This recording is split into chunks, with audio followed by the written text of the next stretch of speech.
गद्य क्या है? हिंदी गद्य भूमिका से गद्य शब्द गद्य धातु के साथ यत् प्रत्यय जुड़कर गद्य शब्द बनता है। गद्य क्या है? गद्य वह होता है जिसके अंतर्गत हम पत्र, निबंध, कहानी, उपन्यास, संस्मरण, लेख आदि लिखते हैं। इसमें आपके विचार प्रधान होते हैं। ध्यान दीजिएगा, गद्य में हमेशा आपके विचारों की प्रधानता होती है और पद्य में भाव प्रधान होते हैं। गद्य छंद, ताल, लय एवं तुकबंदी से मुक्त होते हैं तथा विचारपूर्ण एवं वाक्यबद्ध रचना को गद्य कहते हैं। गद्य में कोई भी छंद, ताल, लय आदि की ज़रूरत नहीं होती। जब हम कुछ बोलते हैं, कोई शब्द बोलते हैं, उसमें हमें छंद और रस ये सब सारी चीज़ें नहीं देखनी पड़ती।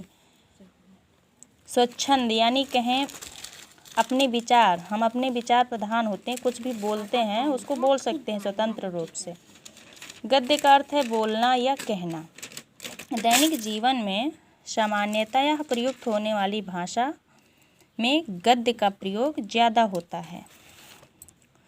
पद्य में हम कविता, काव्य, गाने, भजन आदि लिखते हैं। पद्य का विषय भाव प्रधान होता है।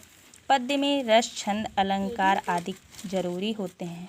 ध्यान दीजिए, पद्य में जब हम कोई कविता या किसी पद्य की रचना करते हैं उसमें रस और छंद, अलंकार आदि जरूरी होते हैं, क्योंकि कोई भी पद्य जब वो रसहीन हो, अलंकार रहित होता है, ऐसा नहीं कि वो काव्य नहीं कहलाएगा, लेकिन उसमें आनंद यानी जो हमारे अंदर उत्साह होता है सुनने के लिए, जो व्यक्ति कोई कविता को सुन के आनंदित होता है, वो फिर सारी चीज़ें नहीं रहेंगी। और कोई भी कविता जब हम अपने भावों से, उसमें भाव प्रधान, जब हमारे भाव जुड़े हुए होते हैं तो उस कविता का आनंद कुछ और ही होता है। जब हम कोई भजन गाते हैं, मान लीजिए कोई भजन गाएं और वो लययुक्त ना हो तो अच्छा लगेगा? नहीं अच्छा लगेगा। ना तो सुनेंगे उसको कोई, और ना आपको खुद नहीं अच्छा लगेगा। इसलिए चाहे वो गाना हो, भजन हो, कोई कविता हो, उसे लययुक्त होना चाहिए, छंद युक्त होना चाहिए और रस होना चाहिए। जब तक कोई रस की अनुभूति नहीं होती तो चाहे वक्ता हो और चाहे श्रोता हो, दोनों भी आनंदित भी नहीं होते। इसलिए पद्य में इन सारे अंगों की ज़रूरत होती है और गद्य में इनकी आवश्यकता प्रधानतः नहीं होती। ठीक, गद्य छंद, ताल, लय आदि से मुक्त होते हैं और पद्य छंद, ताल, लय आदि से युक्त होते हैं। गद्य का अर्थ बोलना या कहना होता है, दैनिक जीवन में सामान्यतः प्रयुक्त होता है।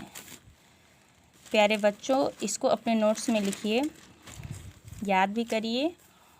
और आज बस इतना ही। सभी को नमस्ते, नमो नमः।